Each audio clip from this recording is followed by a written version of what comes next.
Bonsoir, bienvenue à vous en direct sur Public Sénat, votre émission pour aller plus loin ce soir. Et cette question d'abord, où sont les idées aujourd'hui? Alors que les partis politiques dits traditionnels semblent tétanisés par le score du FN, qui peut encore répondre aux interrogations et angoisses dans notre société? Les élites sont-elles totalement coupées des réalités? Le débat est à suivre. Entre abstention et vote FN, si la participation était en hausse dimanche dernier, les jeunes restent les champions de l'abstention. Et pour ceux qui ont voté, ils ont le plus souvent choisi le Front National. On en parle avec de nombreux invités en notre compagnie. L'entretien ce soir, il est écrivain et cofondateur du mouvement citoyen Bleu, Blanc, Zèbre. Il nous appelle au sursaut citoyen maintenant. Alexandre Jardin est mon invité tout à l'heure. Voilà donc pour le programme. Merci d'être en notre compagnie. N'hésitez pas à réagir via notre hashtag OVPL. Et tout de suite, les repères de l'actualité, c'est avec Paul Bouffard.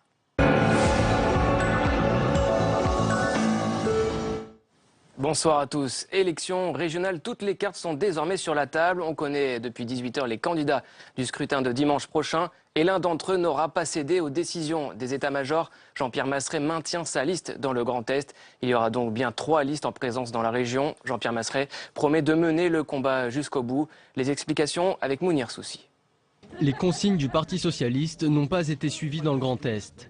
La liste de gauche sera bien présente au second tour, malgré les mises en garde par SMS du Premier ministre en personne. Jean-Pierre Masseret tient tête à la direction du PS et conserve toute sa détermination. On est là pour gagner et on a le soutien du peuple.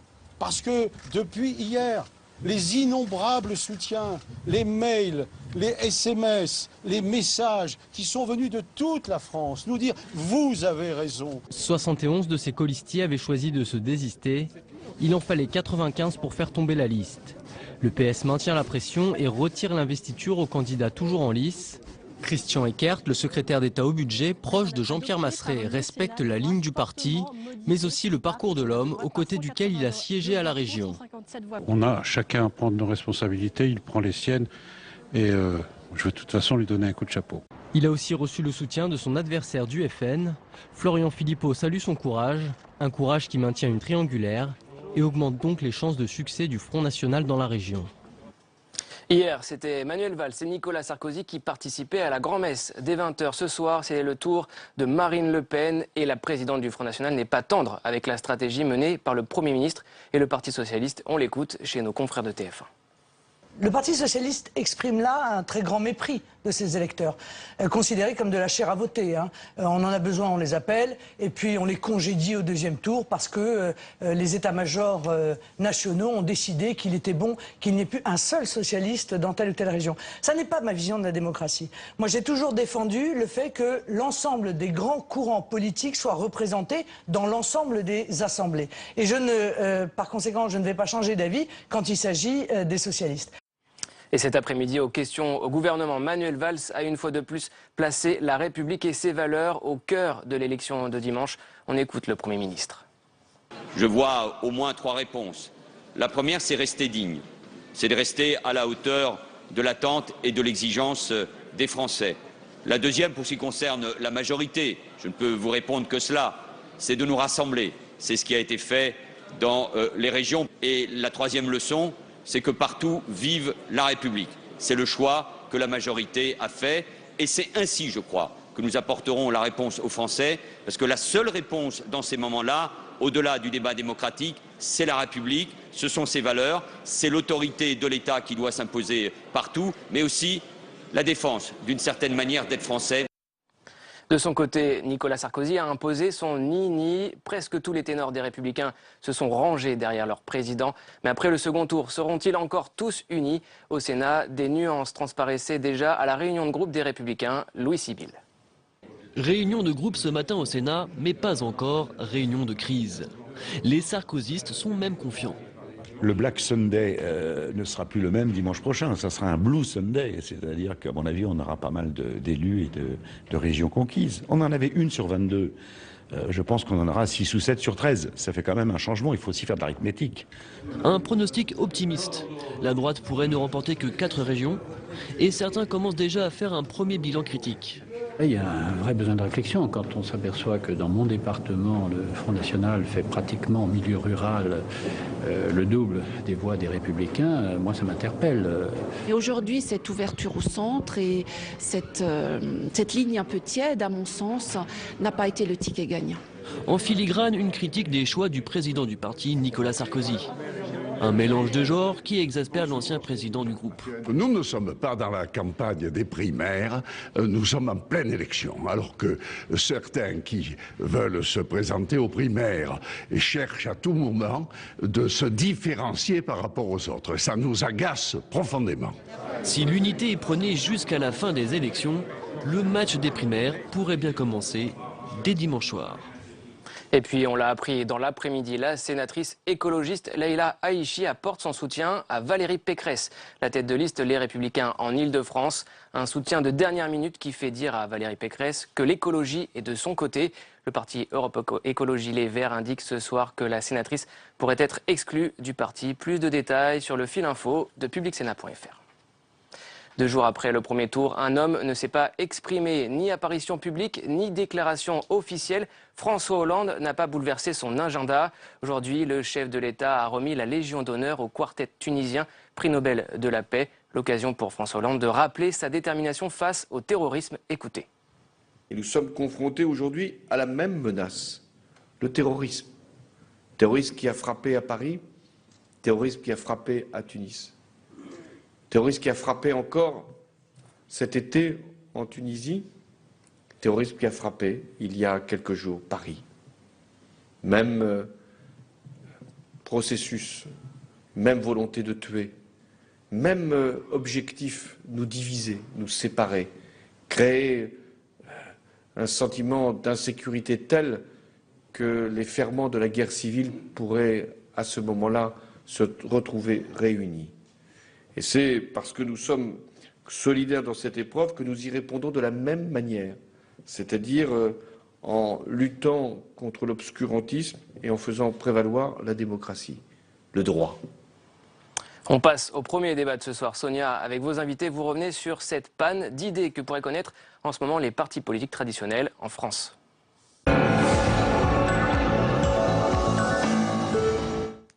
Oui, merci Paul. Avec cette question d'abord ce soir, où sont les idées aujourd'hui alors que les partis politiques dits classiques ou traditionnels semblent tétanisés par le score dimanche du Front National? Qui peut encore aujourd'hui répondre aux angoisses et aux interrogations dans notre société? Est-ce que les élites politiques, médiatiques, intellectuelles sont dépassées? On en parle avec nos invités ce soir. Claude Posternac, bonsoir. Bonsoir. Et bienvenue. Vous êtes le fondateur du site l'important.fr, président de l'agence La Matrice, et je présente votre tout nouveau livre, La schizophrénie de l'opinion française, chez Fauve Éditions.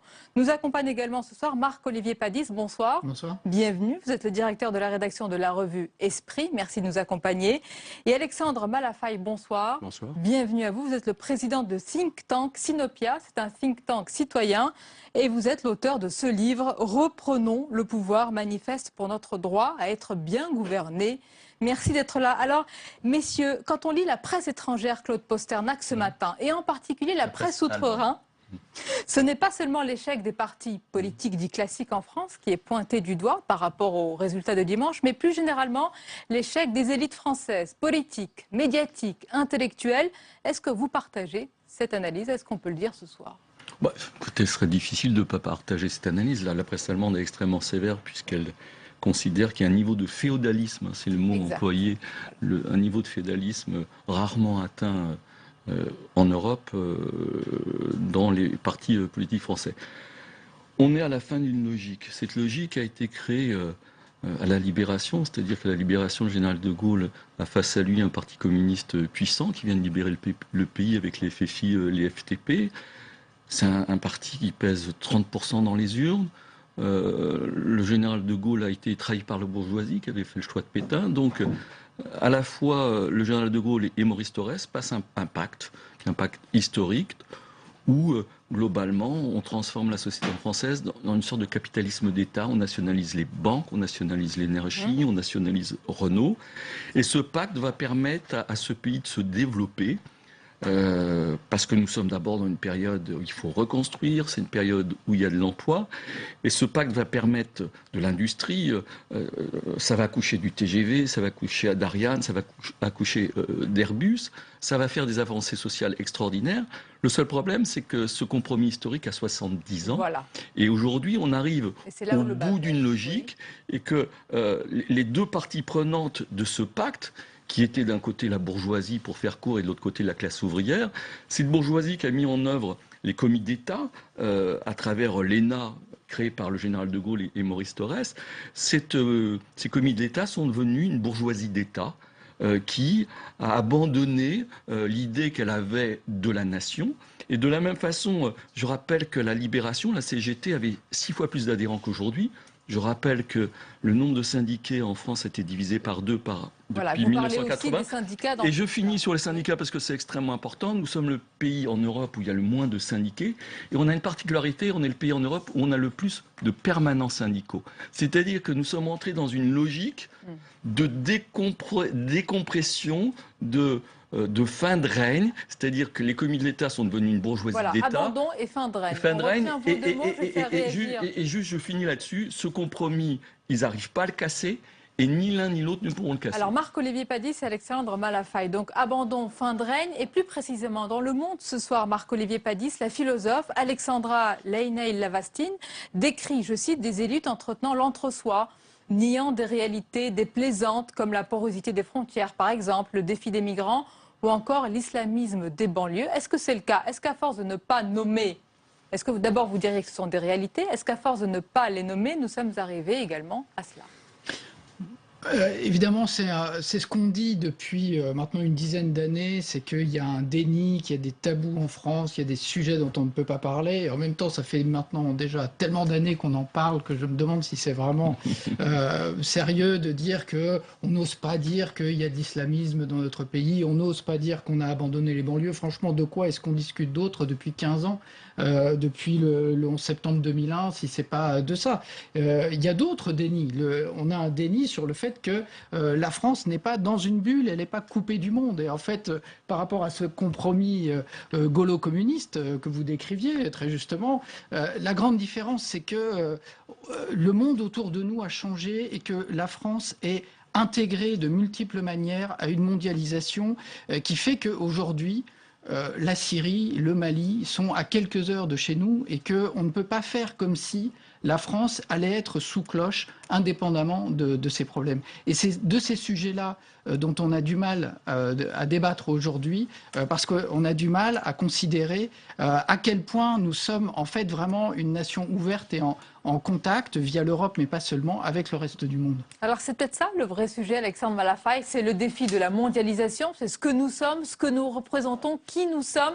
À cela, il n'y a pas de réponse aujourd'hui, en tous les cas, semble-t-il, de la part de la classe politique, selon vous? Non, il n'y a pas vraiment de réponse. La situation dans laquelle on se trouve aujourd'hui, c'était un véritable choc, finalement, entre les anciens, les tenants du système, et puis les nouveaux, je dirais pas les modernes. Et ce choc-là, on le voit en France, mais on le voit aussi dans d'autres pays d'Europe. On l'a vu avec la Grèce, avec Syriza, on l'a vu en Espagne, on le voit en Espagne avec Podemos. Il y a d'autres pays également qui ont ce type de problématique. Et le problème de fond, c'est quoi? C'est finalement que le fonctionnement de la démocratie, ou plutôt les dysfonctionnements multiples de la démocratie, qui sont très présents en France, mais qui sont présents également ailleurs, en matière d'inefficacité de l'action de l'État, en matière de confiscation du pouvoir, en matière d'absence de renouvellement des élites, en matière de débats stérilisés. Tous ces éléments-là font qu'à un moment donné, le peuple en a ras-le-bol. Ce qui est naturel, parce que finalement, quand même, la masse, les gens qui sont là, voient bien qu'on se fiche d'eux, on voit bien qu'on ne les respecte pas, et il y a quand même un certain de dysfonctionnement dans le comportement des élites qui est très choquant. Et donc, de fait, les gens s'organisent. C'est qui les élites pour vous? Parce qu'on peut tout y mettre, les élites. Là encore, c'est lié à ce dysfonctionnement du système qui est devenu un peu hors sol, qui tourne sur lui-même. Ce sont les partis, bien sûr, qui ont fabriqué, parce qu'ils sont pris à leur propre piège de logique électorale, de logique clientéliste. On ne parle plus aux Français. On ne parle qu'à une catégorie de Français dans le but de préparer l'élection d'après et l'élection toujours d'après et de sauver son camp et de sauver son siège. Donc, de fait, on fabrique une génération politique qui est devenue hors sol. Tout ça est entretenu, mais tout ça ne marche pas. Alors ça se voit de plus en plus. On pouvait peut-être supporter cette inefficacité du système pendant un certain temps. Aujourd'hui, ça ne marche pas. Et tous les indicateurs nationaux sont au rouge. Les indicateurs européens ne sont pas au rendez-vous. Il faut attendre des crises extrêmement graves pour arriver à tout d'un coup décider que peut-être le PNR pourrait rentrer en ligne de compte. Peut-être qu'on pourrait éventuellement faire l'état d'urgence et aller faire des perquisitions là où il y a des armes, là où il y a des mosquées radicales. Pour les sources françaises, c'est pas audible. C'est pas audible qu'il ait fallu attendre le Bataclan et 130 morts pour aller tout d'un coup, même s'il y a des procédures judiciaires, on peut d'accord les admettre, il n'y a pas de souci par rapport à ça. Mais pourquoi tout d'un coup on fait les perquisitions? Pourquoi tout d'un coup on met 200 personnes à l'abri? Pourquoi tout d'un coup on va saisir des armes? Il est vrai, on l'a souvent posé dans ce débat, c'est une vraie question. Et je rebondis sur ce que vous dites, Claude Posternac. Est-ce que vous avez eu l'impression, puisque vous avez employé le mot inaudible, que aussi bien Manuel Valls hier sur TF1 et Nicolas Sarkozy quasiment face à face sur France 2 étaient inaudibles dans leur discours respectifs? Oui. Le problème de la démocratie aujourd'hui, c'est que les émetteurs classiques, les émetteurs républicains, sont devenus inaudibles. Pour une raison simple, c'est que lorsque vous êtes à des niveaux d'opinion 20-25% d'opinion favorable, ça ne fonctionne pas. C'est-à-dire vous pouvez raconter n'importe quoi, les gens ne vous écoutent plus. Et pourquoi ils ne vous écoutent plus? C'est qu'ils acceptent la délégation, bien évidemment, à une seule condition, c'est l'efficacité. Et ce qu'ils reprochent aux politiques aujourd'hui, c'est le manque d'efficacité. C'est d'abord, d'aller raconter une histoire, c'est-à-dire la première histoire que je raconte, parce qu'on est dans un capitalisme d'État, la droite, quand elle est dans l'opposition, c'est une droite libérale, mais dès qu'elle arrive au pouvoir, elle fait exactement la même politique que la gauche. Et la gauche, quand elle est dans l'opposition, elle est totalement gauchiste. Et quand elle arrive au pouvoir, elle fait exactement la même politique que la droite. Et on l'a vu sur le plan sécuritaire notamment. C'est la politique de la bourgeoisie d'État. Et cette bourgeoisie d'État est représentée par l'ENA. Et on est dans un cas de figure quand même assez exceptionnel en France. Il faut savoir... C'est 2 fois que vous citez l'ENA. C'est une anarchie pour vous, si je vais vous donner un exemple qui est quand même extrêmement frappant. L'ENA est la 6e école au monde à former le plus de présidents. C'est quand même assez paradoxal parce que... Est-ce qu'il faut s'en féliciter ou au contraire non, ce qui est paradoxal, ce qui est tout à fait paradoxal, c'est que l'ENA, c'est pas une école faite pour ça. Si vous regardez la mission de l'ENA, il n'y a absolument rien qui correspond à cette mission-là. Et la deuxième raison, c'est que c'est encore plus étonnant, c'est qu'il n'y a aucun cours qui corresponde à ça. C'est-à-dire que vous êtes dans un système français d'oligarchie qui fait qu'une personne qui a 50 ans rentre dans une entreprise pour la première fois de sa vie, non pas comme stagiaire, mais comme président. Alors ça fonctionnait lorsque vous étiez, je suis d'accord avec vous, sur des marchés fermés, c'est-à-dire que vous étiez sur des marchés monopolistiques. Et alors, comme on travaillait mal, c'était pas grave, les marges étaient un peu moins bonnes, mais on était sur un marché fermé, il n'y avait pas de problème. Dans un monde, c'est extrêmement compliqué. Donc nos élites aujourd'hui sont à la fois hors sol, c'est-à-dire qu'elles ne connaissent pas la société française, et pour rejoindre ce que vous dites, elles sont également hors monde, parce que si on regarde l'ensemble des managers étrangers, ils ont, en Allemagne ou Hollande, à plus de 50% fait des études à l'étranger, en France vous êtes à 8%, donc vous êtes à la fois hors sol, c'est-à-dire vous ne connaissez pas la vie quotidienne des Français, et hors monde... Assez sévère, c'est une réalité. C'est une réalité. Vous la partagez?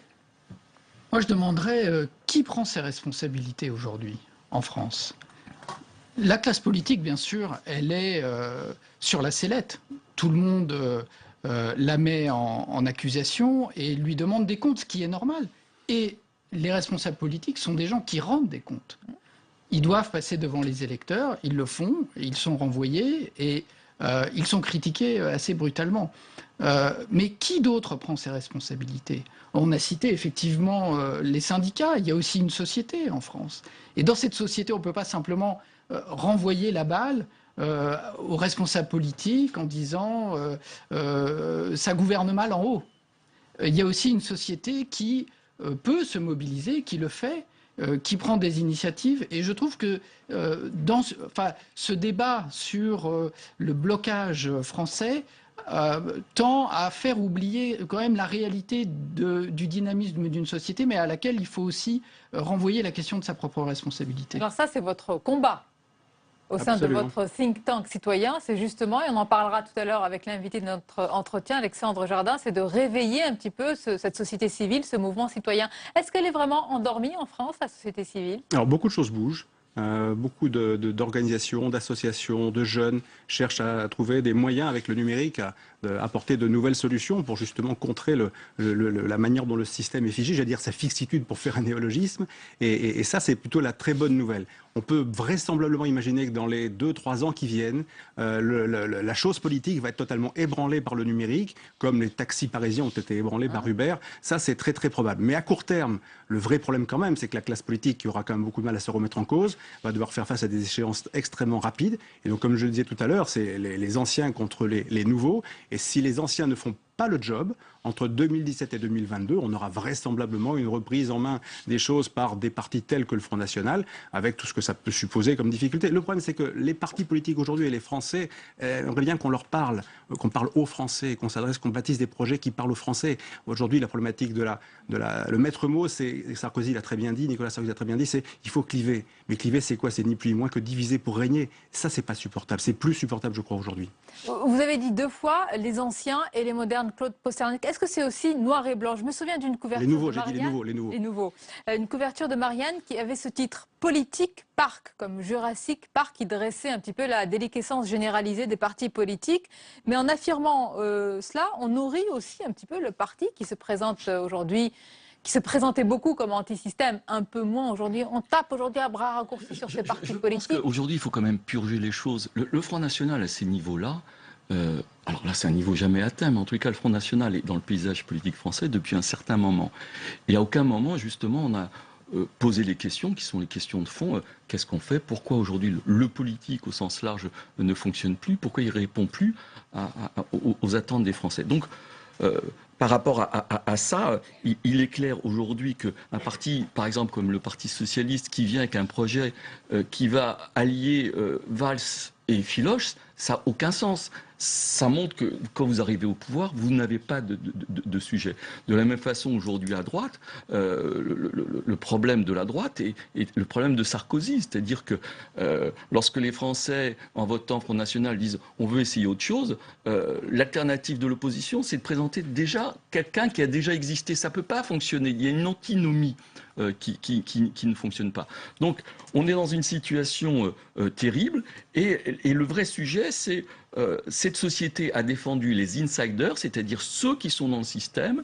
Simplement, ça avait un sens à la Libération où tout le monde était dans le système. Aujourd'hui, vous avez... c'est balayé pour vous. Oui, c'est balayé parce qu'il y a 6 100 000 personnes qui sont inscrites à Pôle emploi. Vous avez raison de le rappeler. Il y a 4 300 000 personnes qui sont des foyers au RSA. Vous avez quasiment 10 millions d'exclus dans la société française. Et je donne un chiffre qui est extrêmement important. Si vous prenez le pourcentage des salariés du privé qui sont inscrits à Pôle emploi, parce qu'on donne souvent le nombre de salariés Alors, salariés. quel est-il ce chiffre? 27%. Voilà. 27%. Et dedans, on ne compte pas les jeunes qui profitent de la solidarité familiale. Donc, le vrai sujet qui était le sujet central de la société française et qui le reste, c'est le chômage de masse. Est-ce qu'il faut donc des transgressions politiques, Marc-Olivier Pady? C'est aussi la question qui est posée ce matin dans les médias étrangers, et notamment allemands, qui se demandent pourquoi en France, est-ce qu'il n'y a pas ces plateformes communes de proposition? Pourquoi est-ce que dans ces moments-là, alors là on ne parle pas des, j'allais dire, entre guillemets, des combinaisons de listes qui se maintiennent, non, avant. Pourquoi on ne dit pas avant un projet commun?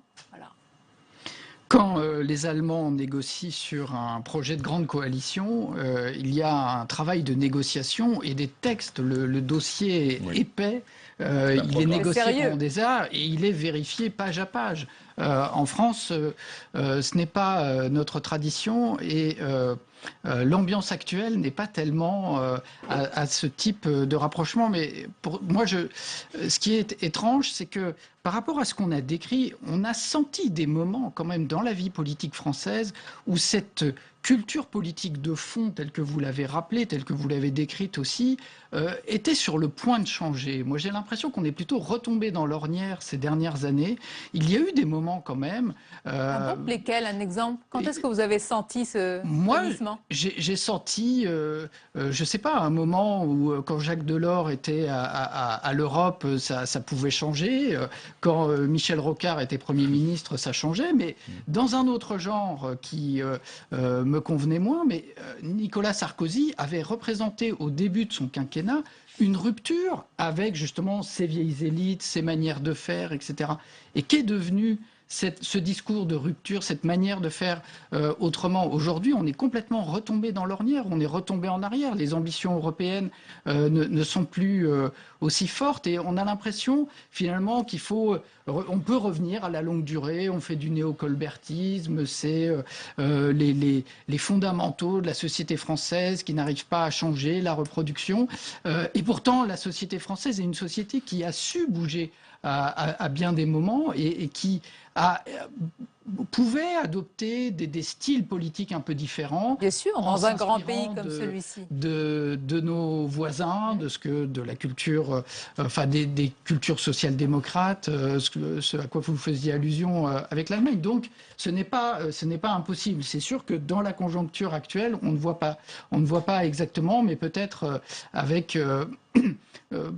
et dans le cas des élections régionales, c'est évident que des fusions de listes auraient plutôt donné de l'eau au moulin du Front National sur le thème UMPS, probablement. Mais ça ne veut pas dire, effectivement, je crois qu'on soit quand même enfermé dans ces réflexes nationaux. Donc là, elle a quand même une lueur d'espoir et heureusement, tout n'est pas noir, loin de là. Alexandre Malafaille, il y a beaucoup de réactions et à l'instant, quelqu'un qui vous dit est-ce que ce n'est pas la fin plutôt des partis et pas des responsables politiques? Parce que depuis tout à l'heure, c'est vrai qu'on l'on dit les responsables politiques, il y a de tout. Il y a des gens qui ont fait des campagnes aussi, qui sont là sur le terrain, qui parlent aux Français, comme vous l'avez dit, d'autres peut-être qui n'ont ni le talent pour le faire, ni la volonté, qui ont peut-être d'autres ambitions. Mais fin des partis, mais pas fin, évidemment, des responsables politiques. Non, il faudra bien sûr des responsables politiques, sans doute dans une organisation... Civile ne peut pas tout faire. Elle ne peut pas tout faire et il faut absolument qu'il y ait un maillon politique qui fait le travail de la meilleure manière possible.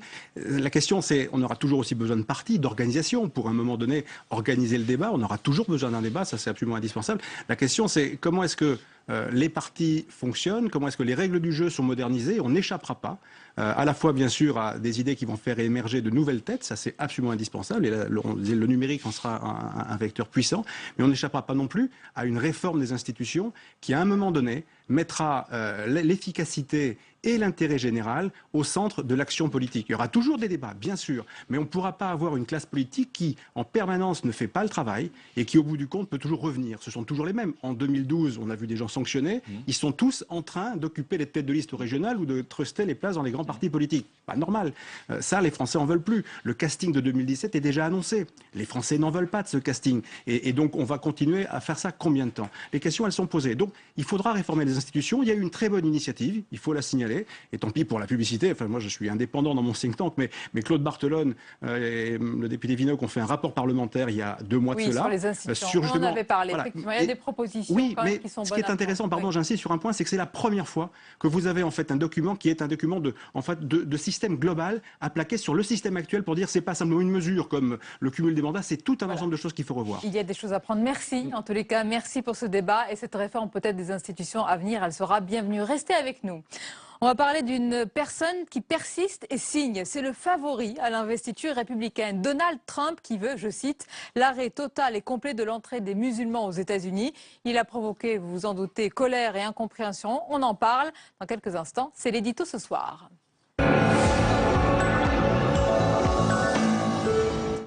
Il a bien sûr créé la polémique dans son camp aux États-Unis et au-delà des frontières américaines. On en parle avec vous, Caroline Deschamps. Bonsoir. Bonsoir, Sonia. Et évidemment, sur les réseaux sociaux, il y a eu énormément de réactions. Bah oui, il faut dire que Donald Trump est coutumier des déclarations polémiques, mais là, il a vraiment franchi un cap en affirmant qu'il fallait donc fermer les frontières américaines aux musulmans, ce qui en passant est complètement inapplicable. Donc ça a été un tollé outre-Atlantique, et notamment du côté de ses rivaux républicains, à commencer par Jeb Bush, qui traite Donald Trump de déséquilibré. Chez les démocrates, Hillary Clinton tweet « C'est condamnable, c'est un préjugé, cela nous divise, Donald Trump ne comprend rien ». Eh bien, en France, même Manuel Valls s'est fendu d'un tweet. Monsieur Trump, comme d'autres, entretient la haine et les amalgames. Notre seul ennemi, c'est l'islamisme radical. Alors, s'il ne faiblit pas dans les sondages, il monte oui, même. Ça, oui. Une chose est sûre, Donald Trump devrait à nouveau être l'objet de détournements sur le web. C'est en effet un objet de raillerie inépuisable, Sonia. On a pu voir Donald Trump en héros héroïne Disney, je ne sais pas si on la voit, on le voit en Jasmine, ou bien en héros, On voit bien là, oui. ou bien en héros de films d'horreur. Mon préféré, voilà, c'est les Dents de la Mer. Maintenant, c'est à vous de choisir, Sonia. Alors Caroline, en France aussi, polémique et accusation d'islamophobie après une chronique dans Libération. Oui, le hashtag Libéracisme a été en tête des tendances de Twitter toute la journée. Et alors l'objet de l'ire des internautes, c'est la chronique de Luc Levaillant intitulée « La femme voilée du métro ».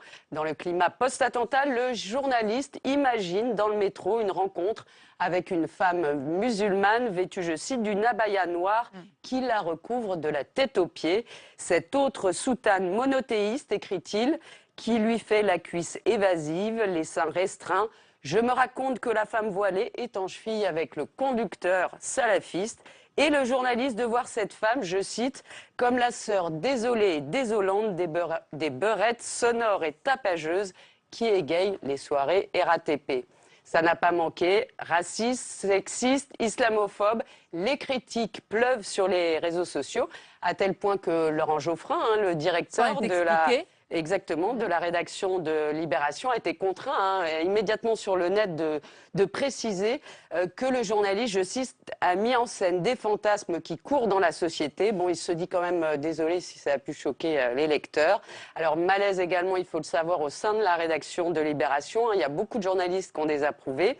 Willy Ledevin tweet « Non, Libé n'est pas raciste et ne le sera jamais. Mais oui, en lisant ce texte, j'ai mal et j'ai honte. » La Société des journalistes, a dû faire aussi un communiqué pour rappeler que c'est une chronique et donc ça n'engage que l'opinion de son auteur et non l'ensemble de la rédaction. Trop tard, le mal est fait. Et alors, une ironie de l'histoire, la une de Libé aujourd'hui, c'était contre le FN, tous à côté de la plaque. Et c'est bien dit. Alors tous, on ne sait pas, mais en tous les cas, Luc Levaillant sûrement.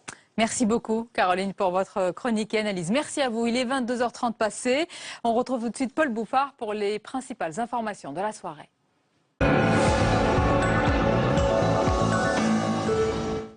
Adoption au Sénat du budget 2016, 182 voix pour, 157 contre.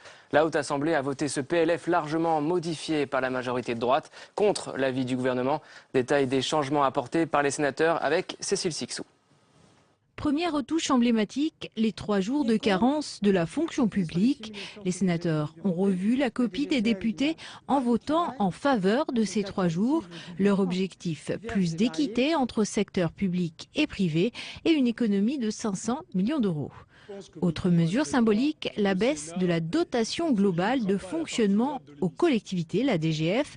Les sénateurs de droite ont souhaité la réduire et ont voté son passage de 3,7 milliards à 1,6 milliard d'euros. L'opposition est venue de tous les bords sur le budget de l'écologie. En pleine COP21, les sénateurs ont souligné la contradiction de baisser les dépenses écologiques. Comment croire que le budget qui nous est présenté ici est celui du pays hôte de cette conférence dite de la dernière chance? En revanche, union nationale derrière le pacte de sécurité. À partir du moment où on a tous dit que le pacte de sécurité, que ce soit sur la défense ou sur la sécurité intérieure, devait être mis en place et qu'on ne s'y opposerait pas, naturellement, tous les amendements du gouvernement en la matière ont été validés. Tous se sont rangés derrière le gouvernement après les attentats pour voter 8500 postes supplémentaires et 815 millions d'euros pour 2016. Après le vote, réaction du secrétaire d'État au budget. Christian Eckert souligne que le texte adopté par le Sénat de droite entraîne une dégradation des comptes. On l'écoute. La droite a rejeté des crédits pour 8 missions entièrement, ce qui veut dire qu'on n'a aucune idée du solde budgétaire à l'issue de ce débat. On n'a aucune vision de l'équilibre budgétaire auquel souhaite arriver le Sénat, parce que supprimer des crédits, d'ailleurs ils l'ont fait probablement parce qu'ils les jugeaient insuffisants. Donc s'ils ont rejeté des missions, des crédits de mission, c'est qu'ils voulaient dépenser plus. Donc je pense que l'équilibre budgétaire n'est que facial. Et évidemment, puisqu'on a supprimé des dizaines de milliards de dépenses, il est quasiment à l'équilibre, ce qui est une vue de l'esprit. Donc c'est pas clair. Et puis, notez maintenant la première réaction de Pierre Gattaz à propos des régionales. Le président du MEDEF ne donne pas de consigne de vote. Il met en garde le monde politique à ne pas mettre la démagogie avant les réalités économiques. On l'écoute au micro de Marie Brémaud.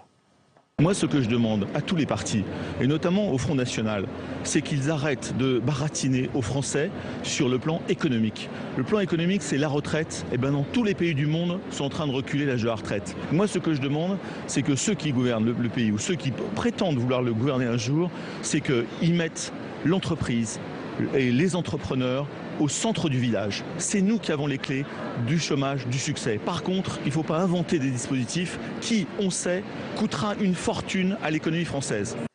Regardez cette image Eagles of Death Metal devant le Bataclan. Les membres du groupe californien se sont longuement recueillis. Hommage aux 90 personnes décédées dans cette salle pendant leur concert lors des attentats de Paris. Et ce soir, c'est la ville de Lyon qui leur rend hommage. Une fête des Lumières particulière, bouleversée.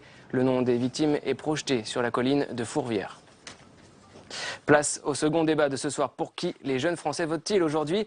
Pourquoi nombre d'entre eux s'abstiennent? Élément de réponse, Sonia, avec vos invités.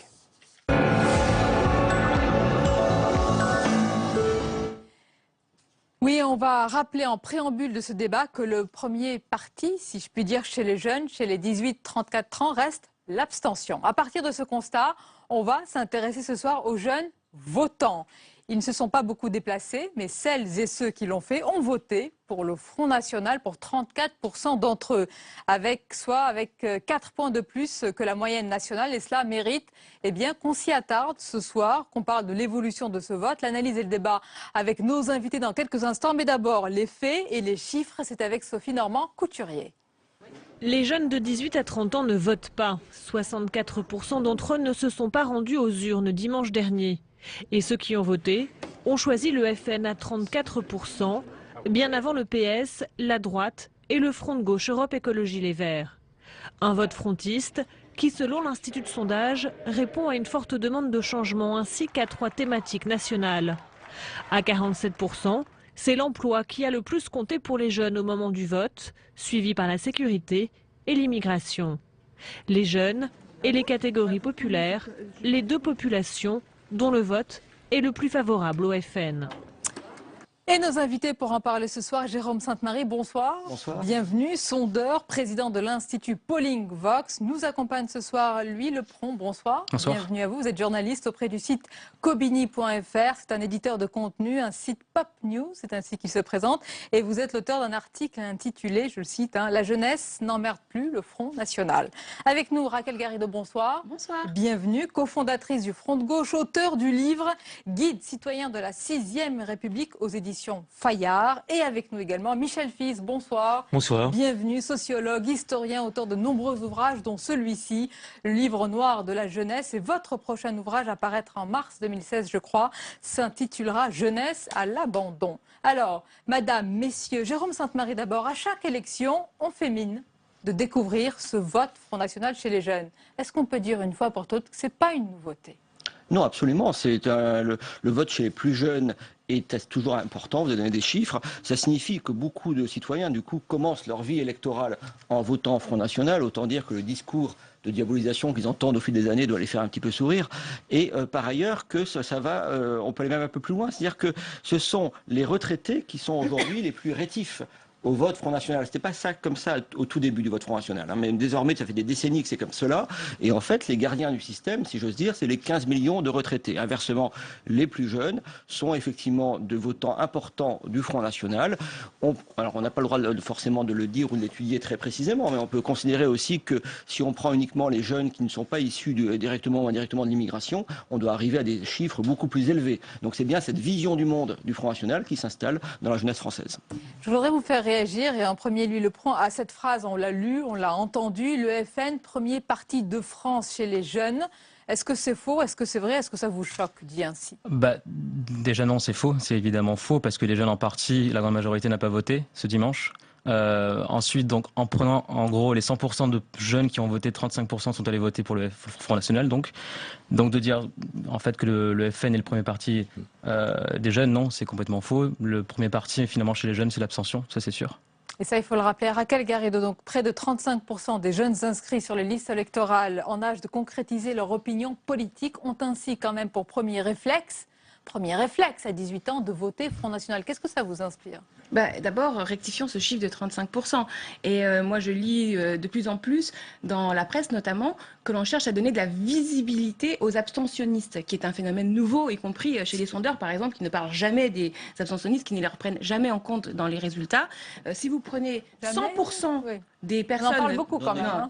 Très rarement dans un résultat, très rarement dans un résultat d'une étude de sondage, vous avez les pourcentages avec l'inclusion du pourcentage des abstentionnistes. C'est pas vrai. Et si vous faites ce travail-là rapporté aux 18-25 ans, par exemple, sur 100% des 18-25 ans, il y en a 35% qui ont voté. C'est ça. Qui ont voté tout court. Tout court. Et dans ces 35% qui ont voté tout court, il y en a 12% qui ont voté pour la gauche au sens très large, puisque j'inclus le Parti socialiste, 10% qui ont voté pour la droite et 12% qui ont voté pour l'extrême droite. C'est ça les chiffres. Donc il y a absolument besoin de comprendre que dans ce pays, il y a un point mort. À minimiser alors? Non. Non. Je ne cherche pas à minimiser, mais moi, ce qui m'intéresse, c'est aussi la moitié de cette nation civique des Français qui ne votent pas. Et le Front National, rapporté ce coup-ci à la population complète, fait 13% des inscrits. C'est ça la réalité. Donc moi, j'en suis aujourd'hui à me dire plusieurs choses. La première chose, c'est que c'est pas normal que lorsque 50% des Français votent, vous désignez 100% d'une assemblée régionale. Donc je plaide pour qu'il y ait des seuils de représentativité et une prise en compte des votes blancs. Ça me semble une évidence. À partir de cette photographie que nous avons aujourd'hui de la réalité de cette nation civique et du fait que la moitié est expulsée de la démocratie, eh ben, il est l'heure de prendre des mesures. La mesure, c'est prise en compte des votes blancs et seuil de représentativité. Si vous n'avez que 50%... Ce sont des propositions que vous faites notamment dans votre livre. Michel, moi, je voudrais qu'on m'explique comment... Pourquoi d'ailleurs, pour une partie de ces jeunes qui sont allés voter, même si la majorité n'est pas allée voter, on a pris toutes les précautions ce soir, pourquoi est-ce qu'ils estiment que Marine Le Pen, que ce parti répond à une partie ou en grande partie à leurs aspirations? C'est pas, on va dire que ce n'est plus un vote protestataire. D'abord, il y a une raison de langage. Les responsables du Front National parlent très simplement. Ils sont au plus près, effectivement, des préoccupations des gens, et en particulier des préoccupations des jeunes qui s'appellent le chômage. D'ailleurs, quand on superpose le vote Front National et l'existence du chômage, on s'aperçoit que c'est assez frappant. Hein. Bon. Alors, ceci étant, je rejoins ce qui a été dit tout à l'heure, on ne peut évidemment pas, en tout cas, parler de génération Front National s'agissant de la jeunesse. Quant à ce glissement vers les thèses extrême droite, elle n'est pas si ancienne que ça. J'avais fait effectivement un petit travail, un petit peu à la place des sondeurs en 2002, et j'avais regardé comment s'était réparti le vote jeune. Et bien, le vote jeune s'était réparti à peu près également sur tout l'échiquier politique, de l'extrême gauche à l'extrême droite, en 4 quarts, entre 4 quarts à peu près égaux. Alors maintenant, effectivement, qu'il y ait 35% des jeunes qui votent, qui soient prononcés pour le Front National, c'est exact, mais il y a quand même le reste aussi qui se répartit à peu près également entre les républicains, entre les socialistes et les alliés. Voilà, donc ceux qui sont derrière sont pas totalement... Moi, je veux parler de ces 35% ce soir. On fera d'autres débats pour les autres, mais je veux le chiffre 12%. Ramenons-le aux inscrits. On va faire un point non, vous les sondeurs, vous n'êtes pas d'accord pour fonctionner comme ça, parce que les gens qui votent pas, c'est pas votre fonds de commerce. C'est l'heure du point sondage. Mais moi, ce qui m'intéresse, c'est le peuple. Et les jeunes ne votent pas Front National à 88%. Donc ça serait bien qu'on le dise. Je voudrais pas insister un tout petit peu, mais ce qui est plus cruel encore, c'est que lorsque les jeunes vont voter, c'est-à-dire ils vont quand même, quand on passe de 50% de participation à 80% à l'élection présidentielle, on s'aperçoit que, et c'est lié largement à leur vote, que le Front National augmente en moyenne entre 4 et 5%. C'est-à-dire que quand ces jeunes abstentionnistes vont voter, ils vont voter très largement, et plus encore, pour le Front National. Alors pourquoi? C'est aussi parce qu'au sein de cette jeunesse, il y a des clivages sociaux et culturels importants. Les clivages sociaux, c'est d'abord, quand on est jeune, c'est d'abord le fait d'être à l'université ou pas. Or, que plus on est diplômé et moins on vote Front National, pour dire les choses un peu autrement, si les jeunes de 18 à 24 ans qui sont moins diplômés, qui sont déjà sur le marché du travail, donc très souvent chômeurs ou dans des positions précaires, donc les jeunes prolétarisés qui subissent de plein fouet les duretés économiques du temps, eh bien ces jeunes-là, qui avaient un petit peu évolué, enfin, qui s'étaient mis un peu à voter pour Olivier Besancenot notamment, ces jeunes-là, aujourd'hui, ils votent beaucoup plus Front National que les autres jeunes. Donc je vais juste, Louis Lepron, est-ce qu'on peut dire qu'il est terminé le cliché du jeune français qui, pour la première fois de sa vie, va voter à gauche, tandis que le plus vieux, justement, voit ses orientations politiques progressivement glisser du côté de la droite? Non, c'est fini, on a l'impression que cette sociologie, elle s'est un peu inversée. Oui, dans les chiffres, oui, c'est sûr que maintenant, en 2015, quand on sait que sur les personnes qui ont voté, les jeunes qui ont voté, 35% votent Front National, et que parmi les seniors, en fait, les plus de 60 ans votent environ 20%, c'est sûr qu'il y a une véritable différence et le cliché est complètement mis à mal, quoi. Comment vous l'expliquez? Non, mais d'abord, je crois qu'il faut quand même préciser que le vote jeune suit comme un mouvement général. Donc, il est plus à gauche quand, d'une manière générale, l'ensemble des votants est à gauche et inversement quand il s'agit de la droite. Mais il y a quelque chose qui est très très malin par rapport à ce vote. C'est qu'il n'y a pas d'un côté le votant et de l'autre l'adhérent ou le responsable. Ce que, effectivement, le Front National a bien compris, c'est qu'il fallait jouer la carte jeune. Et comment est-ce que le Front National joue la carte jeune? Eh bien, en s'étant emparé des réseaux sociaux, qui est évidemment l'outil par excellence de la jeunesse. Voilà. Et puis, ils ne sont pas les seuls à s'être emparés de ce... Oui, mais quand même, c'est quand même l'outil jeune par définition. On va plus, évidemment, sur un réseau social que écouter la télévision le 20h chaque soir. Et la dernière chose, c'est que ces jeunes qui sont effectivement non diplômés, quand ils votent pour le Front National, quand ils sont en responsabilité, on s'aperçoit qu'ils sont diplômés, bien souvent. Voilà. Mais ils sont mis en responsabilité. C'est quand même étonnant. On a une jeune députée de 22 ans qui peut devenir présidente de conseil régional à 26. Non, attendez. Il y a Marion Maréchal Le Pen, si, parlons-en quand même, donc 22 ou 25 ans, Florian Philippot, 34 ans, Nicolas B, 38 ans, Marine Le Pen, quand même 47 ans. Le parti du Front National, qu'on le veuille ou pas, est incarné par des personnalités plutôt jeunes. Est-ce que ce n'est pas là aussi l'un de leurs points forts? Bien sûr. Ce sont des faux jeunes, parce que vous prenez par exemple... Ils ont leur âge. Ce sont des jeunes avec des comportements de vieux. Vous prenez le Racheline, par exemple, Racheline, qui était donc le premier sénateur et le plus jeune, jurait quand il était maire, avant l'élection sénatoriale, que jamais il cumulerait. Parce que les jeunes comprenaient bien que le cumul des mandats est un des freins importants à l'accession au pouvoir des jeunes, puisque la gérontocratie... quelqu'un qui va voter, non, mais si vous posez la question de savoir quels sont un des freins, il y en a plusieurs des freins à l'intervention des jeunes en politique, mais la gérontocratie, le fait qu'il y ait des gens qui cumulent et cumulent des mandats à la fois dans le temps et à la fois dans l'espace, évidemment, ça limite le nombre de places pour les jeunes. David Racheline, aujourd'hui, il est devenu sénateur-maire, et tous, ils cumulent. Les députés européens... Philippot, Marine Le Pen, malheureusement, on a des exemples à droite et à gauche. Ce sont des jeunes avec des mœurs les plus vieillottes de la Ve République. Donc c'est ça la réalité. Moi, je ne suis pas certain qu'il y ait un comportement jeune et un comportement vieux. Il y a un comportement politique, donc traditionnel ou novateur, peu importe. Voilà. Et je pense qu'on ne peut pas discriminer un jeune parce qu'il aurait des comportements qui sont les comportements des aînés. D'ailleurs, j'ai été frappé l'autre jour, ce qui m'a un peu scandalisé dans un débat sur France 3, pour ne pas la nommer, entre Madame Joanneau et puis un jeune candidat responsable du Front National, où elle lui renvoyait sa jeunesse pour finalement lui signifier qu'il ne savait pas trop, qu'il n'était pas assez expérimenté, qu'il ferait mieux de se taire. Voilà. Donc je pense encore une fois qu'il y a quand même une sincérité. Il faut quand même rappeler qu'au départemental de 2015, il y a quand même eu près de 300 jeunes de moins de 25 ans qui ont été investis par le Front National. Quel autre parti fait ça? Les partis politiques sont vieux, sont dirigés par des vieux, Attendez, il ne faut pas non plus entrer dans la démagogie de la communication du Front National quand même. C'est un débat. On a le droit de regarder au final. Au final, au municipal justement dont vous parlez, aucun n'a été élu. C'est pas vrai. C'est la petite bande autour de cette boutique familiale essentiellement qui est élu. Et après, il y avait une autre chose que vous disiez, c'est que en termes de classe sociale, c'est clair que c'est pas les mêmes que les déscolarisés, les plus pauvres, qui sont ceux qui en général s'abstiennent. Parce que ce profil dont vous parliez, qui est important, c'est le premier lot des abstentionnistes, le peuple qui est victime de l'abstention. Parce que moi, je pense qu'on est victime de l'abstention. C'est une expulsion de la démocratie. Et qui est expulsé de la démocratie? Les plus pauvres, les moins diplômés. Et pourquoi? Souvent parce qu'ils ont compris ou vu ou expérimenté expérimenté le fait que les partis ne respectaient pas leur programme. Et donc, il y avait une usure de l'efficacité du vote. Parce que quand on va voter, après, derrière, les élus, ils font exactement ce qu'ils veulent avec le vote.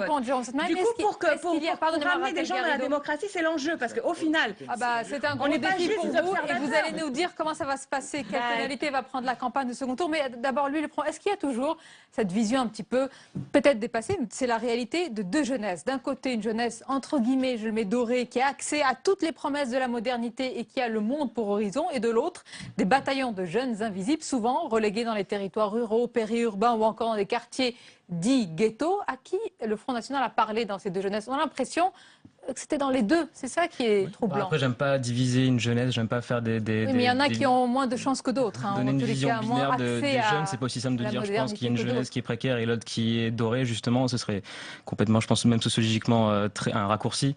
Peut-être qu'elle a parlé aux deux. On dit dans les sondages que justement, ou même sociologiquement, que c'est les plus précaires et ceux qui ont justement le plus peur dans leur position financière, qui vont justement voter Front National. Je pense pas en tout cas qu'il faille diviser la jeunesse. Et c'est toujours difficile évidemment de la représenter. Je dis qu'il y en a qui sont moins favorisés, ça c'est une réalité malheureusement. Oui. Vous savez, le vote Front National s'explique très largement par le rapport à la mondialisation. C'est-à-dire ceux qui pensent qu'ils sont les gagnants de la mondialisation et ceux qui pensent qu'ils vont être les perdants. Or, à quel âge on ressent le plus le poids de sa destinée sociale que lorsque, justement, on commence son existence sociale, lorsque l'on arrive sur le marché du travail, lorsqu'on comprend que les cartes ne sont pas également distribuées. Eh bien, il y a toute une jeunesse qui se projette positivement dans la mondialisation. Bon, c'est la génération Erasmus d'autrefois, c'est-à-dire qui fait la morale à tout le monde et qui trouve ça absolument formidable, le libéralisme culturel, le libéralisme économique. D'ailleurs, elle se prépare à en profiter, peut-être plus qu'elle ne le fera réellement, mais en tout cas, elle le croit. Et pour elle, évidemment, c'est celle qui, justement, signe les trucs, etc., défile contre le Front National. Et puis, il y a tous les jeunes qui, effectivement, savent très bien, parce que malheureusement, c'est pour la plupart, ce sera la réalité, qu'ils sont très très mal partis. Et on sait que les problèmes de départ dans la vie sociale se retrouvent amplifiés tout au long de son existence. Quand vous avez 40 000 chômeurs de plus en un an, quand vous avez 5 500 000 chômeurs, etc., évidemment que pour beaucoup de gens, la société fonctionne à l'envers, ce qu'on appelle le descendeur social, c'est tous ces phénomènes-là. Et beaucoup de gens, effectivement, beaucoup de jeunes savent consciemment qu'ils ne s'en sortiront pas. Donc, ils cherchent une option révolutionnaire et malheureusement il se trouve révolutionnaire. Oui, révolutionnaire. Et malheureusement ils ont la perception que ce parti est révolutionnaire. En tout cas qu'il est tellement démonisé par les autres qu'effectivement il apparaît comme une formation anti-système. Il se trouve que malheureusement, enfin je crois pour vos propres intérêts électoraux à terme, l'extrême gauche, enfin ce qu'on appelait l'extrême gauche, le front de gauche, tout cela, ils sont insérés dans le système, ils sont insérés dans les alliances électorales comme on le voit pour les régionales et ils n'apparaissent pas comme une force de rupture. Pas sur une forme sympathique, progressiste, etc., mais pas pour une forme de rupture. Et face à cette radicalisation sociale de la jeunesse, ils ne sont pas forcément le débouché politique. Cette recherche d'un autre monde radicalement en rupture avec le monde actuel et les partis actuels, je résume, moi j'ai une formule, elle est peut-être un peu polémique, mais j'appelle ça le djihadisme bleu marine. Elle est polémique. Oui, mais parce qu'il y a un fondamentalisme. C'est quand même compliqué, Raquel Garrido. Non, il y a un fondamentalisme. Non, je pense qu'avoir comme objectif dans la vie. La responsabilité de votre formule. Oui, parce que avoir pour objectif dans la vie de prendre tous les Arabes, toutes les personnes qui sont d'origine, de culture ou de croyance arabe ou musulmane, de les mettre dans les bateaux, de les virer de France, etc.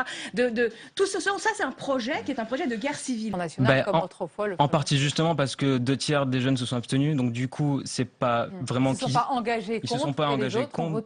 Exactement, donc ça doit dire la bataille. Le FN ne peut pas être un rêve de demain. Un rêve de demain, c'est de construire une nation nouvelle dans laquelle toutes les ascendances, toutes les consciences sont respectées, dans laquelle il y a de l'emploi, dans lequel on fait un écosystème, on protège l'écosystème comme objectif. C'est le monde, c'est quel monde celui-là?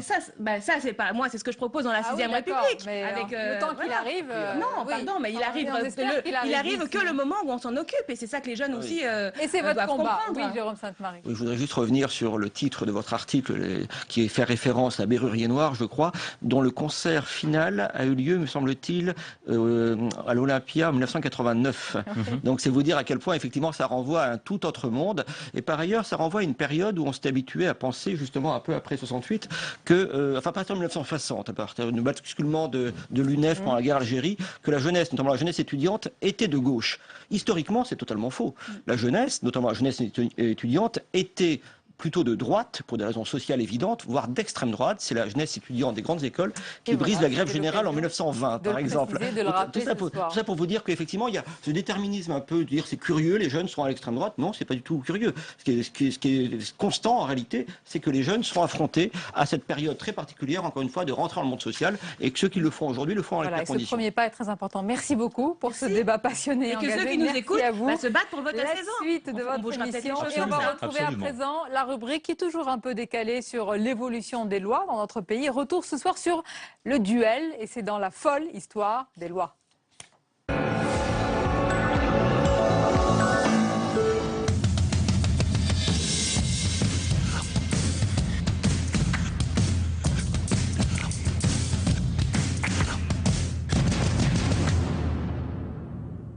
Mais c'est pas possible de conduire aussi mal! Quoi ça? Mais c'est qui ce demeuré? Répète un peu pour voir. Il veut se battre. Ah non, monsieur! De toutes les façons, c'est illégal!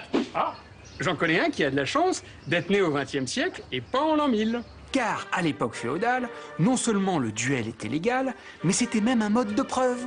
Pour départager les parties au procès, le juge organisait un duel. Et oui, Dieu, se disait-on, étant forcément du côté de l'innocent, il le ferait triompher contre le coupable. Oh bah non, c'est pas juste. Pas d'inquiétude, mon ami. Car heureusement pour les chétifs, la loi permettait au plaideur de désigner un champion pour se battre à sa place. Oh non, c'est pas juste. Mais nos magistrats eux-mêmes n'étaient pas tout à fait hors de danger. La Cour vous condamne, sieur Colleux de Rueil, à verser à votre dame la somme de 3 écus. Jusqu'au XIIIe siècle, un noble mécontent d'un jugement pouvait, plutôt que de faire appel, provoquer le juge en duel. En garde! Philippe le Bel réglemente davantage le duel. Il déclare que si le vaincu est toujours en vie, on ne le tue pas, mais on lui retire ses vêtements que l'on jette à travers champs, puis il doit attendre nu, allongé par terre, que le roi décide de son sort. Ouais, tu bouges pas, hein. On revient, on va voir le roi. Merci, messieurs, pour votre amabilité. Allez, allons 3 jours. Ouais, plutôt une semaine. Hein. On s'est fait piquer les chevaux. Ah, putain, merde, encore? Ouais, on boit un coup. Ouais. Sous l'Ancien Régime, le duel judiciaire disparaît et laisse place au fameux duel d'honneur. Ah, poussez-vous! Pourtant interdit par la monarchie, ces duels firent des milliers de morts dans les rangs de l'aristocratie, souvent pour rien. Petite poussière. Qu'est-ce que vous faites? Comment? Vous m'avez touché. Non? Si, vous m'avez touché. Verti, vous en êtes. En garde! Le duel sera qualifié de délit en 1837, mais la pratique ne cessera qu'au XXe siècle. Bah tu vois, mon gros, c'est du passé tout ça. C'est plus légal de se battre. Ah ouais? Et ça, c'est légal peut-être? Tu vas voir si c'est légal. Allez, allez, c'est bon ça. Il est tout juste 23 h, on fait le point sur les dernières informations de la soirée avec Paul Bouffard.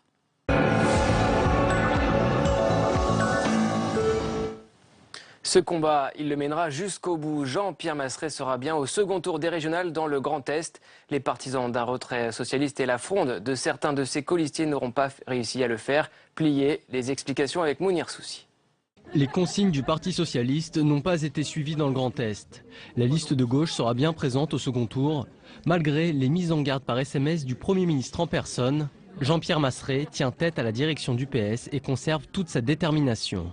On est là pour gagner et on a le soutien du peuple. Parce que depuis hier, les innombrables soutiens, les mails, les SMS, les messages qui sont venus de toute la France nous dire « vous avez raison ». 71 de ses colistiers avaient choisi de se désister. Il en fallait 95 pour faire tomber la liste. Le PS maintient la pression et retire l'investiture au candidat toujours en lice. Christian Eckert, le secrétaire d'État au budget, proche de Jean-Pierre Masseret, respecte la ligne du parti, mais aussi le parcours de l'homme aux côtés duquel il a siégé à la région. On a chacun à prendre nos responsabilités, il prend les siennes et je vais de toute façon lui donner un coup de chapeau. Il a aussi reçu le soutien de son adversaire du FN. Florian Philippot salue son courage, un courage qui maintient une triangulaire et augmente donc les chances de succès du Front National dans la région. Philippe Richert, le candidat d'Union de la droite arrivé second, estime que Jean-Pierre Masseret ne sortira pas grandi de cette affaire. Allez voter. Manuel Valls a lancé un appel à la mobilisation à 5 jours du second tour des régionales. Dimanche dernier, le chiffre de l'abstention atteignait 50,02%. Écoutez le Premier ministre. C'est que même s'il y a eu un sursaut de participation, l'abstention reste beaucoup trop importante. Un Français sur deux s'est uniquement déplacé. Le seul message que nous pouvons faire passer pour dimanche prochain, c'est allez voter pour l'avenir des régions, allez voter aussi pour une certaine conception de la République. Hier, c'était Manuel Valls et Nicolas Sarkozy qui participaient à la grand-messe. Dès 20 h ce soir, c'est au tour de Marine Le Pen et la présidente du Front National n'est pas tendre avec la stratégie menée par le Premier ministre et le Parti Socialiste. On l'écoute chez nos confrères de TF1. Le Parti Socialiste exprime là un très grand mépris de ses électeurs, considérés comme de la chair à voter. On en a besoin, on les appelle, et puis on les congédie au deuxième tour parce que les états-majors nationaux ont décidé qu'il était bon qu'il n'y ait plus un seul socialiste dans telle ou telle région. Ça n'est pas ma vision de la démocratie. Moi, j'ai toujours défendu le fait que l'ensemble des grands courants politiques soient représentés dans l'ensemble des assemblées. Et par conséquent, je ne vais pas changer d'avis quand il s'agit des socialistes. De son côté, Nicolas Sarkozy a imposé son ni-ni, mais après le second tour, seront-ils encore tous unis? Au Sénat, au groupe républicain, des nuances dans les propos commencent à se faire jour. Louis Sibyl. Réunion de groupe ce matin au Sénat, mais pas encore réunion de crise. Les sarkozystes sont même confiants. Le Black Sunday ne sera plus le même dimanche prochain, ça sera un Blue Sunday, c'est-à-dire qu'à mon avis, on aura pas mal d'élus et de régions conquises. On en avait une sur 22. Je pense qu'on en aura 6 ou 7 sur 13. Ça fait quand même un changement, il faut aussi faire de l'arithmétique. Un pronostic optimiste. La droite pourrait ne remporter que 4 régions et certains commencent déjà à faire un premier bilan critique. Il y a un vrai besoin de réflexion quand on s'aperçoit que dans mon département, le Front National fait pratiquement en milieu rural le double des voix des Républicains. Moi, ça m'interpelle. Et aujourd'hui, cette ouverture au centre et cette ligne un peu tiède, à mon sens, n'a pas été le ticket gagnant. En filigrane, une critique des choix du président du parti, Nicolas Sarkozy.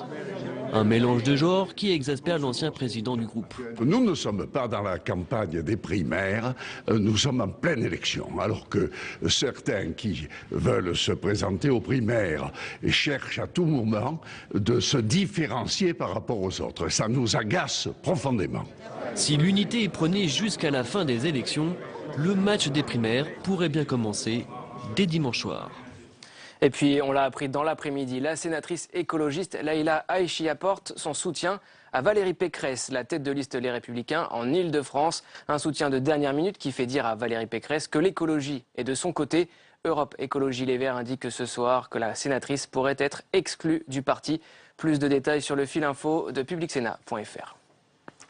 N'oublions pas que la COP21 bat son plein en ce moment à Paris. On continue notre tour des lieux alternatifs à la conférence, direction le Grand Palais, avec une exposition pour mieux connaître les solutions concrètes en faveur du climat. Visite avec Marie Brémaud et Quentin Calmet. 200 associations, collectivités, artistes et entreprises se sont donné rendez-vous au Grand Palais en marge de la COP21. Le but de cette exposition, présenter au grand public des solutions pour un monde post-carbone. Et parmi ces solutions, il y a celle proposée par cette jeune start-up, La Gazelle.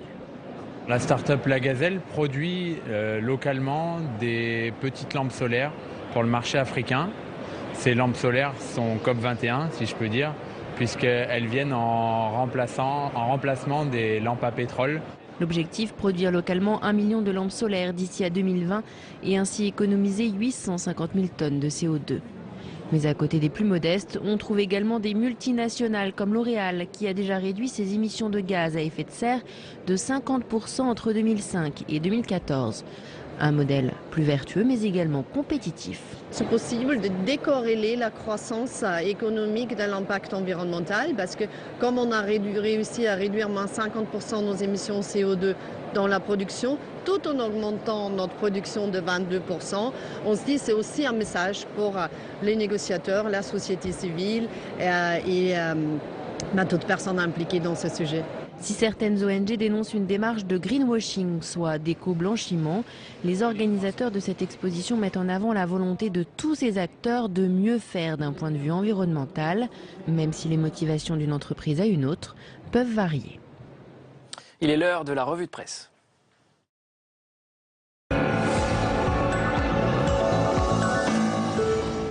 La revue de presse et on découvre ensemble les unes de vos quotidiens. Demain, on va commencer, Paul, par la une de Ouest France. Oui, et le quotidien nous rappelle que c'est demain qu'un projet d'accord devrait voir le jour. La nuit va être longue pour les négociateurs de la COP 21. Laurent Fabius, tout sourire. Le président de la conférence pour le climat semble optimiste sur la recherche d'un compromis. Mais à quel prix, s'interroge tout de même le journal. Et vous noterez cette information, elle nous vient de Finlande. Le gouvernement pourrait verser à chaque adulte sans condition de revenu une allocation mensuelle de 800 €. Une proposition audacieuse qui a une contrepartie. Les bénéficiaires se verraient supprimer l'ensemble de leurs prestations sociales. Les Échos, présent. Le quotidien économique revient également sur le réchauffement climatique pour regretter le report d'au moins 6 mois du projet de taxe européenne sur les transactions financières. Une déception pour les ONG car cette taxe devait servir au financement de la transition énergétique des pays pauvres. Bref, note les Échos, l'effet COP21 n'a pas suffi pour convaincre les décideurs européens. Et puis le journal qui revient aussi sur l'éviction d'EDF du CAC 40. Une décision qui a jeté un froid au sein de l'électricien public. EDF doit clarifier sa stratégie, souligne les Échos. En un mot, on finit avec Libération, Paul. Oui, les 3 hommes qui devront faire barrage au FN, Christian Estrosi, Xavier Bertrand et Philippe Richert. Une mission qui est loin d'être une évidence pour les électeurs de gauche en PACA dans le Nord ou dans l'Est. Ils tentent de convaincre dans Libération à paraître. Merci Paul, à demain. Merci à vous. À suivre à présent, c'est l'entretien pour aller plus loin. Il est écrivain, cofondateur du mouvement citoyen Bleu, Blanc, Zèbre. Il nous appelle au sursaut citoyen. Maintenant, Alexandre Jardin.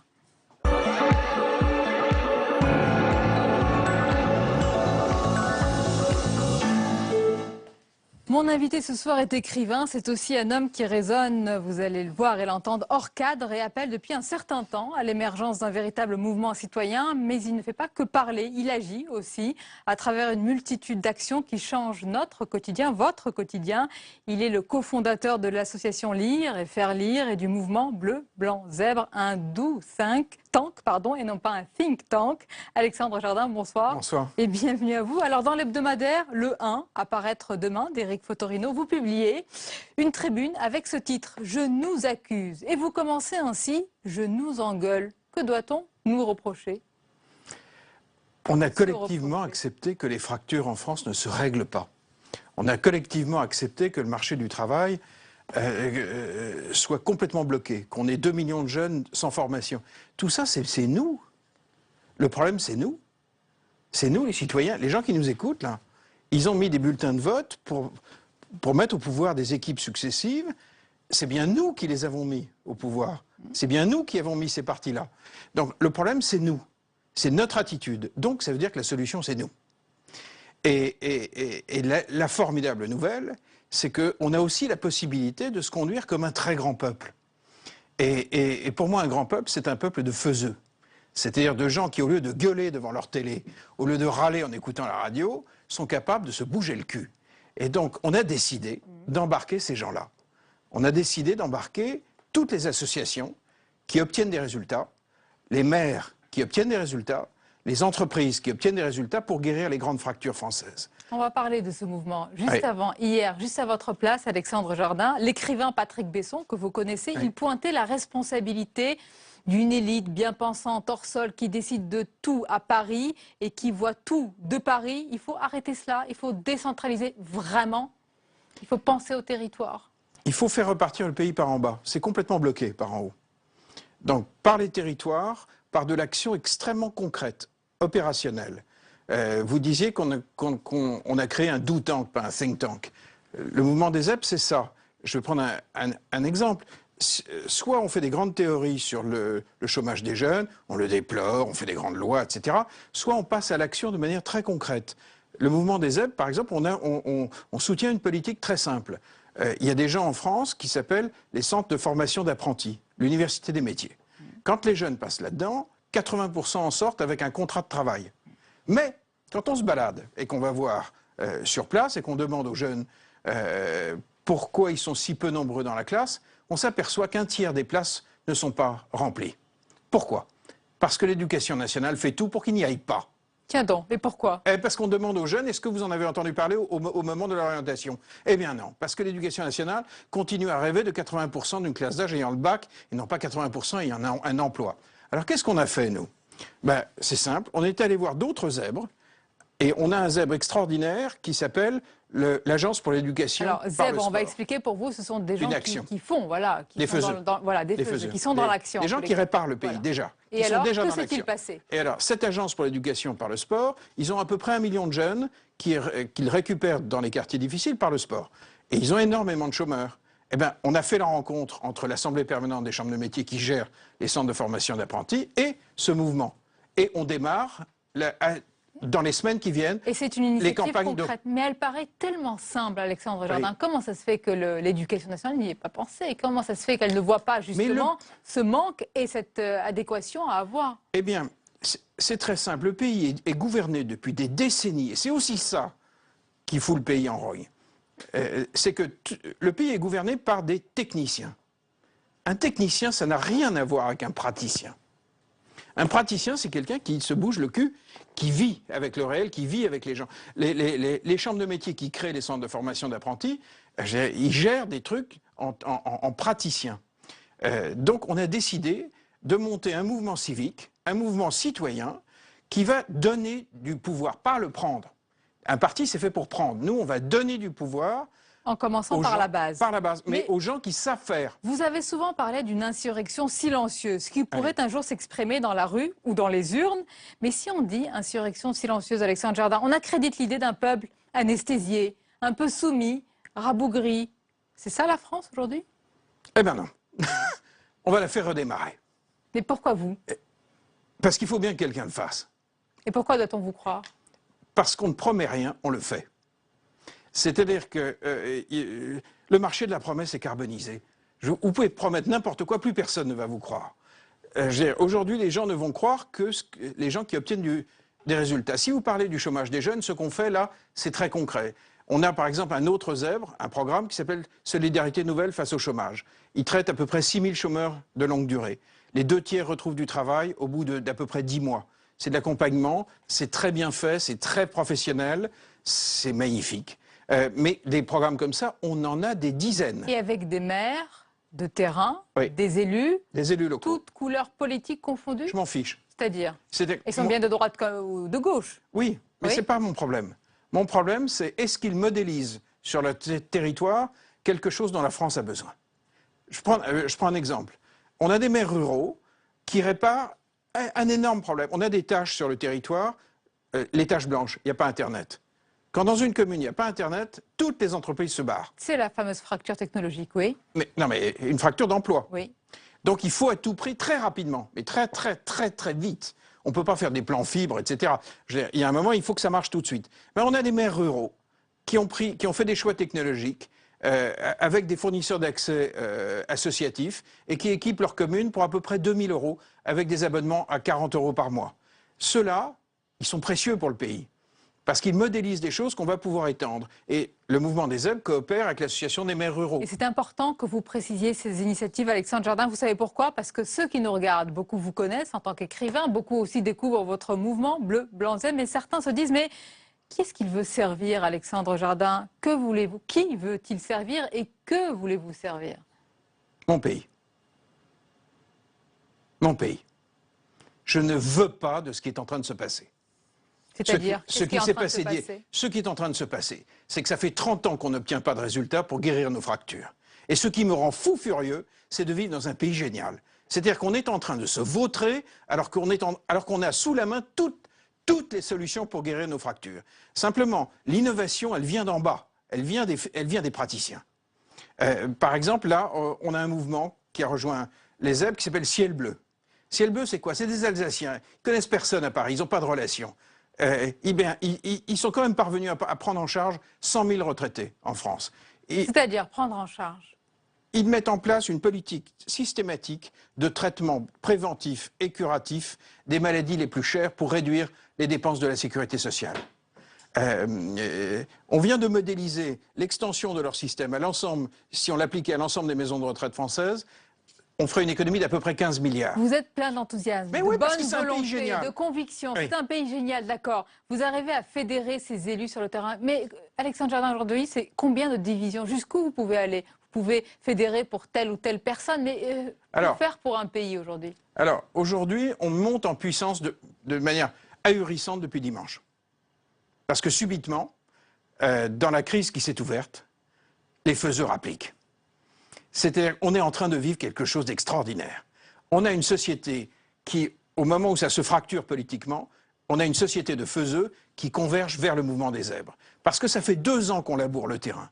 Ça fait 2 ans qu'on va partout. Vous estimez que c'est le moment, votre moment? Oui, c'est le moment où la société civile remonte. Et la semaine prochaine, je serai dans le Nord avec le sous-préfet à la cohésion sociale dans le Pas-de-Calais. Vous entendez la question là qu'on pose. Vous allez me dire qu'elle est un petit peu petite, peut-être par rapport à votre vision, peut-être politicienne, mais on se dit il est en route pour 2017. Pourquoi pas? Ah, mais très clairement. Vous êtes candidat? Non, pas comme ça. On va proposer... Disons-le autrement, mais vous serez candidat. On va essayer de l'éviter. Je vais vous dire pourquoi. Parce que l'esprit des zèbres, c'est de donner du pouvoir. Et donc, on va faire ce que Hulot a fait en 2007. Il avait proposé ça ne lui a pas beaucoup réussi. Hein, oui, mais il avait proposé un pacte qui... Et il y avait 2 erreurs, mais c'est facile à dire parce qu'on passe après. Mais il était monoproduit, il ne parlait que d'écologie. Nous, on va traiter l'ensemble des fractures.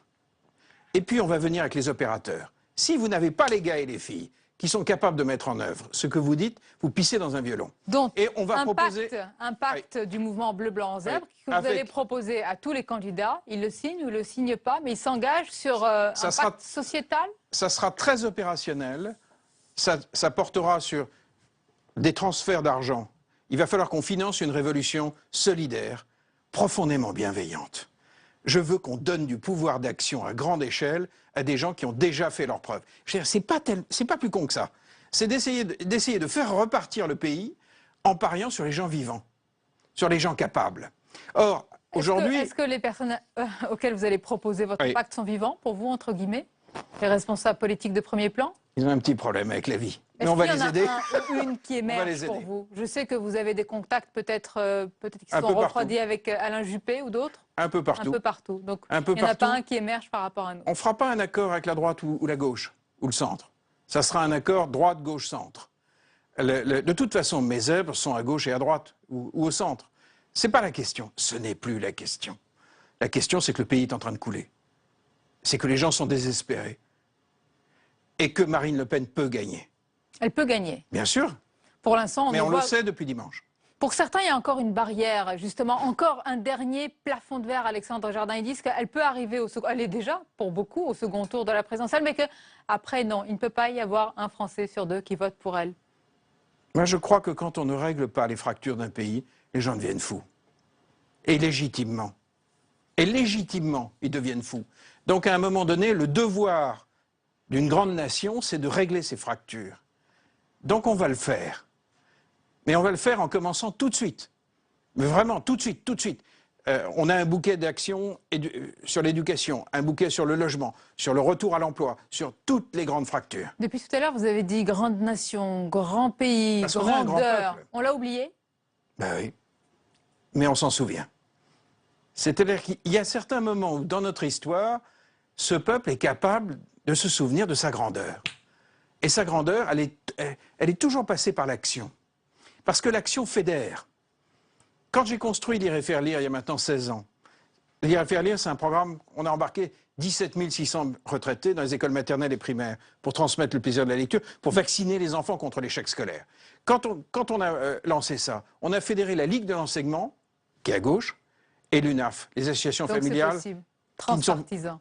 Mais parce que l'action était supérieure. Vous savez, Alexandre Jardin, tous les soirs, ici, sur ce plateau, on reçoit des responsables politiques de tous bords. Et on voit bien votre enthousiasme, je le rappelle, votre fraîcheur. Comment allez-vous faire pour ne pas vous laisser, entre guillemets, kidnapper?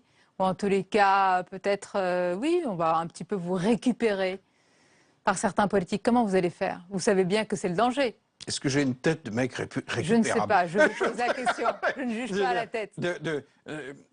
Il y a un piège qu'on connaît par cœur aujourd'hui. C'est les ministres d'ouverture. Ces espèces d'âneries. On sait parfaitement que si vous êtes déguisé en ministre, on vous colle un directeur de cabinet choisi par Matignon. On vous l'a peut-être déjà proposé, alors. C'est exactement ce que je ne veux pas.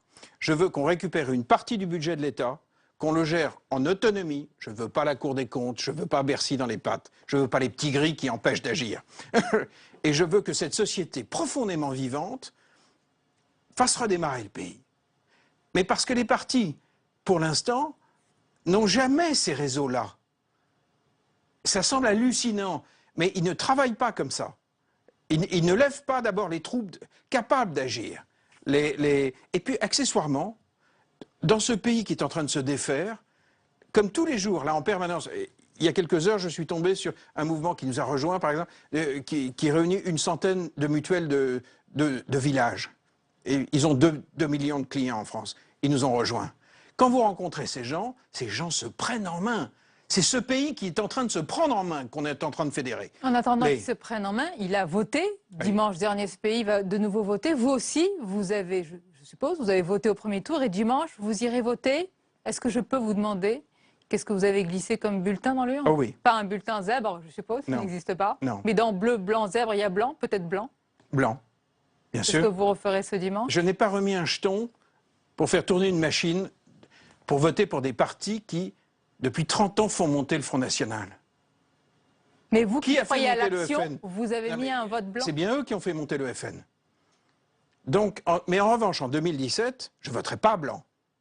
Je voterai soit pour des partis qui ont fait un accord avec nous, soit pour un candidat de la société civile si on n'obtient pas d'accord.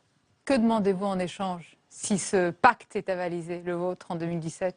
Pour moi, rien. Je donnerai beaucoup de pouvoir à beaucoup de gens. On vous suivra pour savoir s'il n'y a vraiment rien.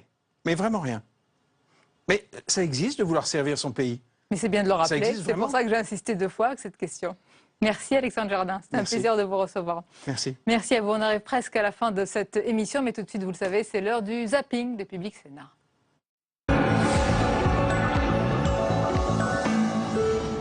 Je vais vous dire ce que je pense. Je pense que vous êtes frappé, et je le dis avec infiniment de courtoisie, mais c'est un diagnostic d'arriération mentale. Bon, parce que si vous pensez... Alors là, c'est peut-être moi qui Laissez-moi d'un mot. C'est la première fois dans un débat qu'on me taxe d'arriération. Non, mais laissez-moi m'expliquer. Laissez-moi. Allez, vous parlez en même temps. Écoutez, non, mais monsieur chacun son tour. Là, c'est un fait personnel. Alors, je vois pas pourquoi on me traite d'arriération mentale. Je vais m'expliquer. Et c'est bien la preuve du comportement qui est constamment le vôtre. Au micro-lycée, le nombre d'élèves est limité à 16 par classe. Il faut être volontaire. Sabrina a décroché de l'école à 17 ans quand elle a eu un enfant. Désormais, elle veut devenir professeure des écoles. Après tout mon temps, sans rien faire, j'ai vu que sans diplôme, on n'allait pas bien loin. Ici, les professeurs s'adaptent au vécu de leurs élèves. Donc si on ne comprend pas, on peut se permettre de demander. Il y a une cohésion de groupe, donc on s'entraide entre nous, on tout qu'on comprenne. Et ils ne prennent pas pour les gens stupides non plus, donc c'est cool quand même ça. Ces jeunes, à l'âge du collège, à l'adolescence, souvent l'école n'est pas leur préoccupation majeure et première. Il y a une question de maturité qui se pose, et qui se pose encore plus d'ailleurs chez les garçons que chez les filles. On le constate aussi, j'imagine que les chercheurs pourraient nous le dire mieux que moi. Et que par contre, quand on passe un cap, ils retrouvent l'envie d'apprendre, de découvrir, pas de la même manière peut-être que sur un tronc commun collège, mais sur une spécialité. Et c'est pourquoi ces micro-lycées font partie effectivement des solutions de récupération de ces jeunes. Il y a une géographie du Front National au niveau, je dirais, des régions ou des départements qui est absolument immuable. J'ai commencé mon livre en montrant la répartition des voix du Front National dans 21 élections nationales. Eh bien, ces 21 cartes sont presque pareilles. Et celle de dimanche, je dirais, est encore plus pareille que les autres. C'est-à-dire, comme vous l'avez dit, que là où il était fort, il s'est renforcé et beaucoup. C'est-à-dire que dans le nord... dans le nord et pas que dans le sud. Ah, dans le nord et dans le Pas-de-Calais, c'est le renforcement maximum. Il a gagné 6,5 points sur les départementales. Inversement, là où il était très faible, ou très faible, non, il était faible, en Bretagne, dans les Pays de la Loire, il n'a rien gagné. L'idée de ce lieu, c'est de montrer qu'est-ce qui existe, qu'est-ce qui est en train d'émerger, d'en débattre bien sûr, et aussi pour le pousser fortement dans la société, ouvert au grand public, mais aussi évidemment à tous ceux qui prennent des décisions, qu'ils soient élus, entreprises. Et donc on peut découvrir sur 20 000 m² des solutions qui concernent aussi bien l'habitat, la mobilité, le commerce, les loisirs.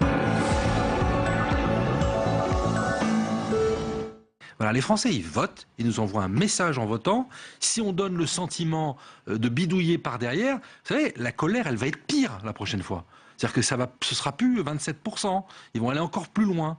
Donc, moi, je ne crois pas à ces manœuvres. Je crois à la conquête des idées sur le terrain. Et il faut que les partis dits républicains soient eux-mêmes, qui défendent leurs convictions. Moi, ce que je constate, c'est qu'aujourd'hui, la gauche n'est plus la gauche. La gauche, elle est perdue. Le militant de gauche, il est désespéré parce qu'il a un gouvernement qui ne fait pas la politique pour laquelle il a été élu et qui n'obtient pas de résultats. Il y a un vrai risque dans cette stratégie qui consisterait, ou dans cette façon de voir la politique qui consisterait à se retirer. C'est celui de laisser penser qu'il n'y a qu'une opposition dans ce pays, et que cette opposition, c'est le Front National. Or, il y a besoin d'une opposition républicaine qui puisse dénoncer la manière dont un gouvernement est en grande partie responsable de l'explosion du Front National par son action ou par son inaction.